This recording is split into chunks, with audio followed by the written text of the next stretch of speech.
What is up, everybody? Welcome back here to the Devil Route YouTube channel. We're back with a Dynasty video here. We're diving into full Dynasty strategy this offseason. We're here to help you with your Dynasty rosters. That's the whole point of this channel, is to kind of get you guys prepared and ready to go. And today, we're going to be talking about Dynasty rebuilding and what to do, right? Retooling, or do we rebuild, and how do we do that? So this is a full-length video in this. We're going to be talking about how you do it, who you should be out there targeting this offseason, actual player trades, and just all-around strategy for you guys here. No fluff.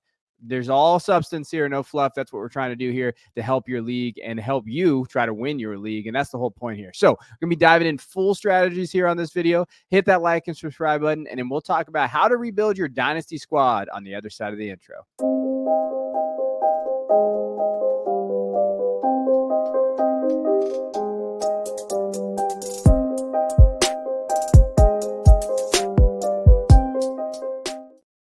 All right, as the season is coming down to a close here in fantasy football, we got to talk about where is your Dynasty team, and do you feel like it is time to kind of rebuild it, right? So one thing you got to do is have an audit, right? And that league audit is essentially like, where am I at? Like, where am I at in terms of like, you know, my roster, other people's rosters? Am I in that middle area, or do I need to really refix my team? Now, how do you start that? One thing I will tell you, you should be using, you'll see a screenshot there on the graphic there. It's called dynastydaddy.com. I put it in the comments below, right? So, I mean, in the description below, you can go down there, you can grab it. I do a full breakdown of this, but it actually gives you guys your total team breakdown. It's completely free, and your leagues breakdown. It tells you where you're weak, where other leagues are weak, or other teams in that league are weak, all those type of things. And you can kind of see just where the value is at, right? So first thing you got to figure out is like, what of our team needs? Now I had in this off season, where is my area of weakness? This gives you a tool for that. Now, this isn't the end all be all. Nothing is end all be all, right? Trade calculators aren't perfect. These type of things aren't perfect, but it gives you a framework. It gets you ready to understand kind of how to kind of go forward. What does that look like, right? And then, hey, what kind of trades can I go out there and make, right? So this one's pretty simple too, knowing what other league members know and what they will use, right? So the one thing that I do is I keep a Dynasty League template, like a tracker, right? A spreadsheet. And I put all the teams in there, and I basically can export all the information from Dynasty Daddy about what their teams are like. And then I can actually navigate, and I put in every trade that every league member makes, right? And I have this in the template in the description below too. You guys are free to use it, make a copy, do whatever you want with it. And so what I go through there, and as I look at other managers and I monitor how they trade. And if you monitor how they trade, you know how to deal with them, right? What do they look like? What kind of positions do they look like? How can I exploit this later? So like I will literally put like on team A, like, you know, loves veteran running back. So if I have a veteran running back that I'm looking to offload, that's the first place I'm going if I know I can get a deal done, right? So my league audit, hey, I know my team needs, I know what I'm looking for. I know how my league trades. I know how they negotiate. I've kept this running Dynasty template of every move that's made. Now, let's say you take over a team. You can still go back in transaction history, start inputting those trades on your on these, you know, these league mates that you might not know, and it gives you a framework for what these guys are. There's a game within a game in Dynasty, and I think there's one last way to exploit and really kind of gain value in your leagues is understanding your league mates. I don't know if enough people do that, right? Fab is another one. You know, you honestly go through your league and see where they spent their money, what holes they were trying to fill. That helps really during the middle of the season, but even late, like, hey, who got those notable bids? Who's looking for that QB because they're really streaming quarterbacks in Superflex? They're going after DeVito and all these guys. Who is going after that? Are they winning these? You know, are they winning these guys? If they're not, maybe that's what they're looking for. If they finish just outside the championship, maybe they think that's the last piece they need. And if you have that piece, you can extract that value there. And then finally, you should also track how they have their draft picks year to year. Okay. You know, who's hoarding the picks, who's not hoarding the picks, you know, who ships capital, go get veterans. Knowing where and how they use their draft picks matters. Who they use their draft picks on matters as well. So before you even decide to jump into a rebuild, you have to audit. Okay, this is where I'm at. This is where other teams are at. This is what they usually do. Here are their tendencies. All right, now I'm ready and comfortable to have a plan, right? Just don't go in there and start throwing offers at people. Knowing who you need to throw offers to, who you can exploit, is the way to kind of start looking at your rebuild and what you're trying to do. Now, once you do that, you have to decide, am I retooling or am I rebuilding, right? And people will talk about whether retooling is the right word there, but this is one of my thing in terms of like retooling. And what retooling just means is like, I look at Dynasty leagues as 2-year intervals, and I'm going to try to compete every season, right?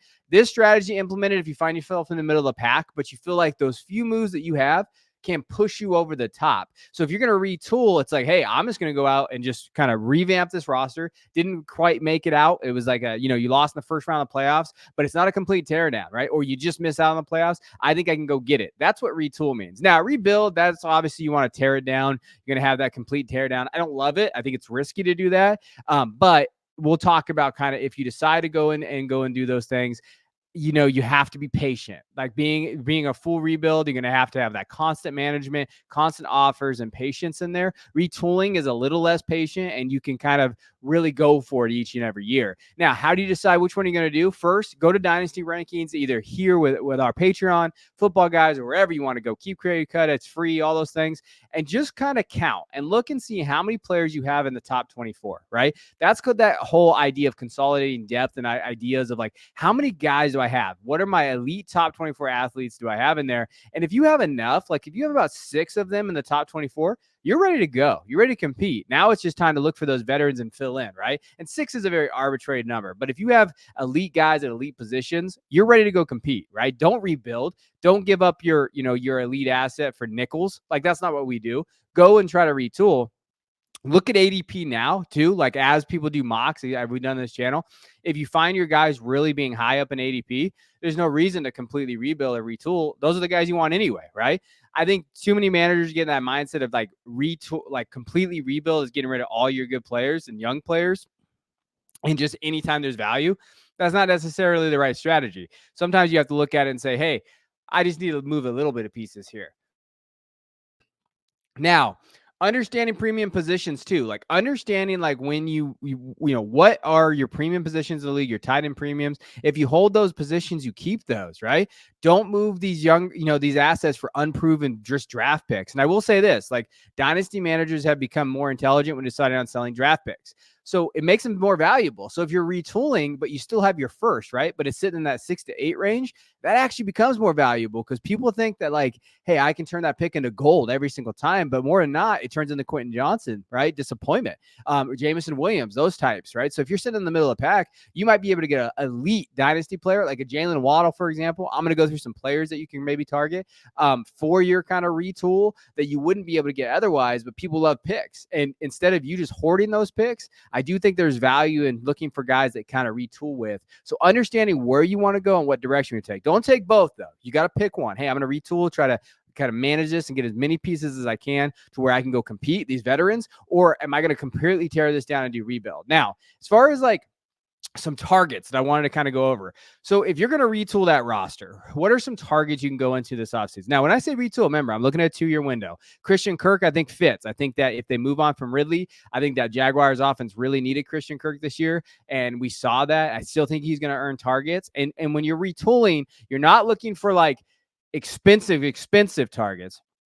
You're looking for seconds and thirds, and I'm going to show you what they're going for right now in terms of player for trades out there that, aren't going to cost you an arm and a leg, but will allow you to compete, right? So DJ Moore is another example of this. A lot of wide receivers are going to be in here, but I try to mix it up a little bit. So DJ Moore is another retool target. Jake Ferguson is another retool target. Zay Flowers, Mark Andrews, Tyjae Spears.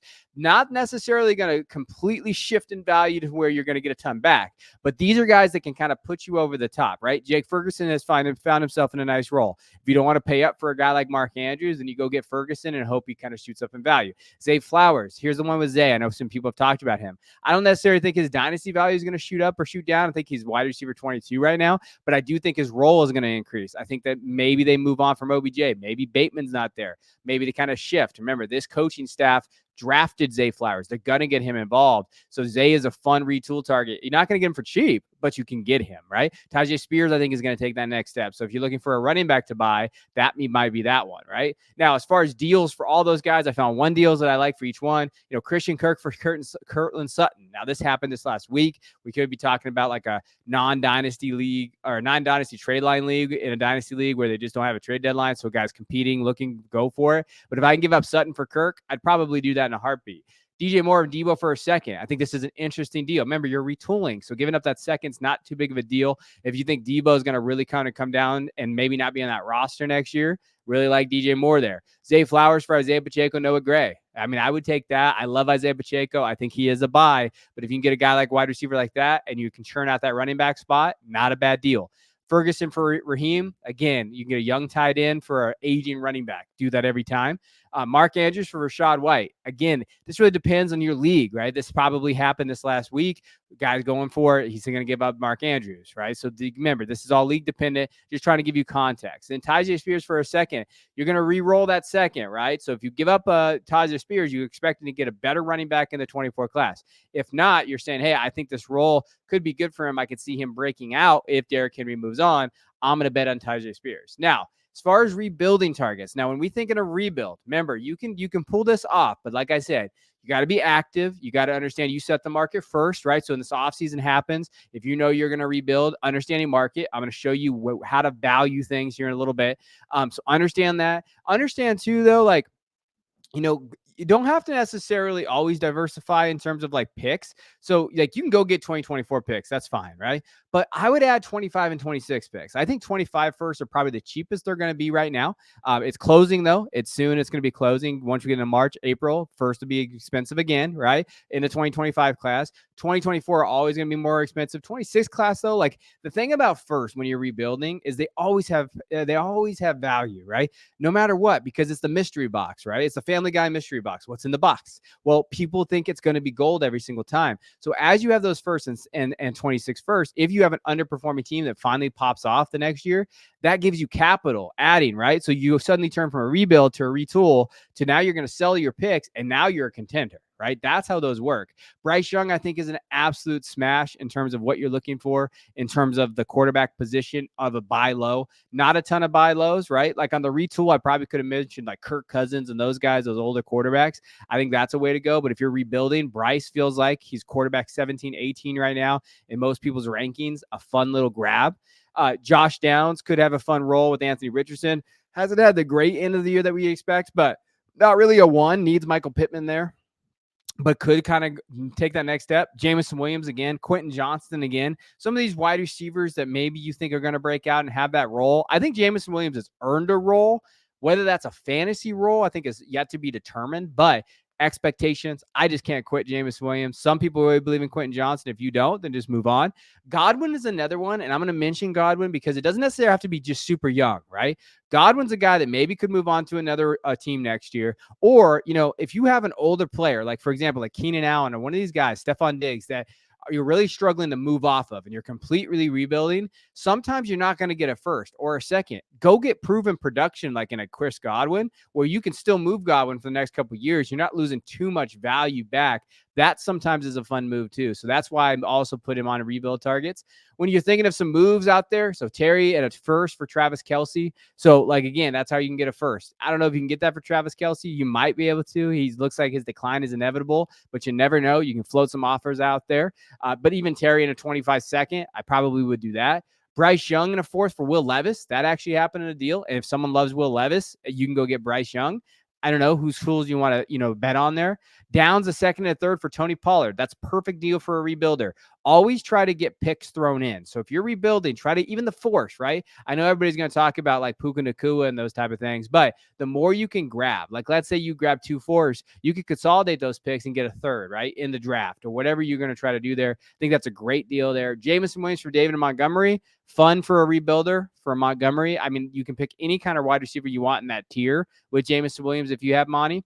Quentin Johnson for Mingo. Again, that's a disgusting trade, both sides, but it's like, hey, I'm just going to take a shot at him. And then Godwin for Allen. Like those type of deals I really like where you're tearing down because of the age. You can't quite get the capital you want, but then maybe you take Chris Godwin and another asset and get a first, right? Because they think Godwin, maybe you have to think about dynasty managers, all about age in their head. And if Godwin's younger, hey, he's younger, he's more valuable, even though he might not be putting up the production that Allen and these guys have had. But that's just how the dynasty mind works.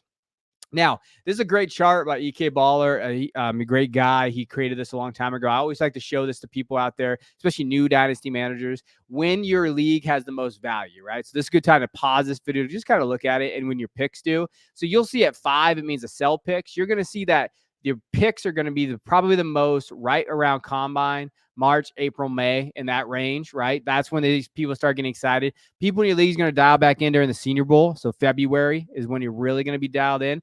That's when the sell picks, if you're looking to kind of get elite, return there. Buying picks is really that trade deadline push, October, November. That's when you want to buy. Now, I would say the 25 is different though. Like, so the 2025 picks, I mean, that you can buy them year round up until that next year. 26 picks, the cheap.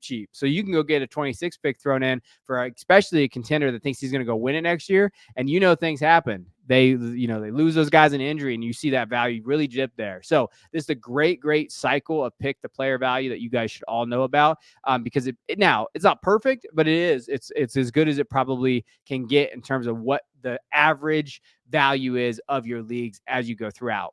And then the last couple of things here, are there age cliffs? So the thing to think about with quarterbacks, I think people, as soon as it's 34, 33, 32, you're like, oh my gosh, it's really not the case anymore. I think with the quarterback play being so bad as it is, and these young guys just not panning out, that we're going to see older quarterbacks. Look what Joe Flacco is doing, right? Like, we're seeing that. So I wouldn't be worried about that.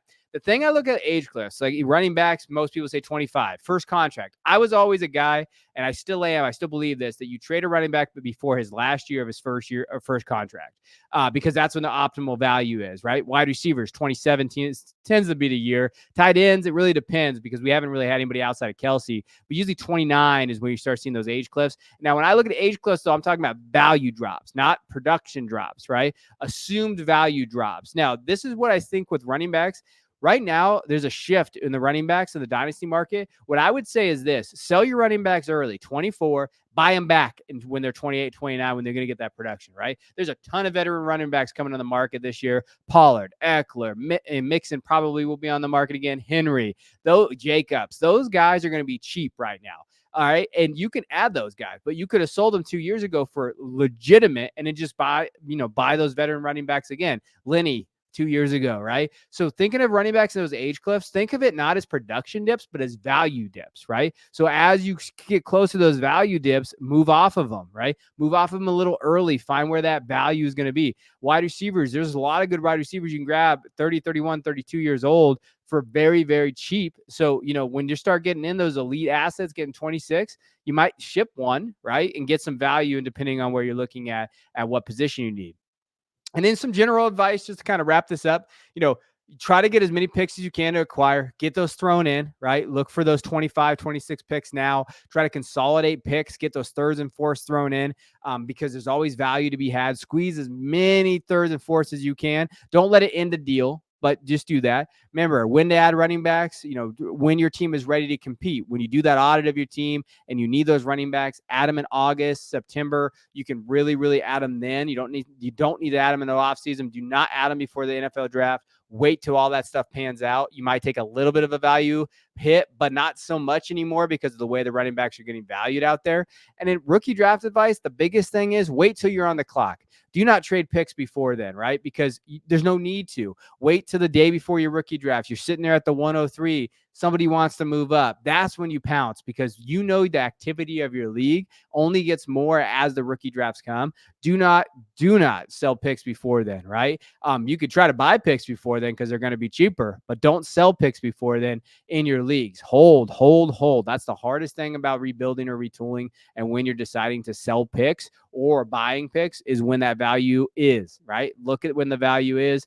Look and see when you should buy those, like that last kind of graphic I showed you guys. And also, like, go get your guy right now in the tiers. I'd say 101 to 105 or 106 is a big tier right now. So if you're after that, this is where you start looking at retooling targets, guys you think you can grab, veterans that you think you can grab. And also, don't be afraid if you're rebuilding. As we kind of talked about the last part of this, as you rebuild, like let's say you are doing a true massive rebuild, do not worry. Like, if you can grab veterans like Adam Thielen last year, Mixon, these guys, they will hold value, right? Like, think of those guys, Hopkins, DeAndre Hopkins, like those guys do hold value. Don't be afraid of just grabbing youth. Grab older veterans that you can churn, but you have to have a league that churns. You have to have the audit of your league, and you have to understand kind of how your league runs. But if you can churn those picks and get his value back, that's exactly what you should do. So appreciate you guys tuning in. I have all of the resources down below in the description, everything I talked about, and one of my articles for football guys that really dives into this even more detail if you want to take a look. I hope this helps. Let me know in the comments if it doesn't. I've been doing some Dynasty consultations. So what I've been doing is Zoom calls with a bunch of different people talking about their Dynasty team, breaking that down. If you'd be interested in doing that, please drop it in the comments that you'd be interested in that with an email, or find me on X or Twitter, whatever they call it now. You can send me your email. I'll put you in there. And it's kind of like first come, first serve. I send out a email to everybody saying, hey, here are the times I have. Please sign up on Calendly. So I want to help you with your Dynasty teams. That's the whole reason why I'm here. I appreciate you guys. I'll check you guys next time.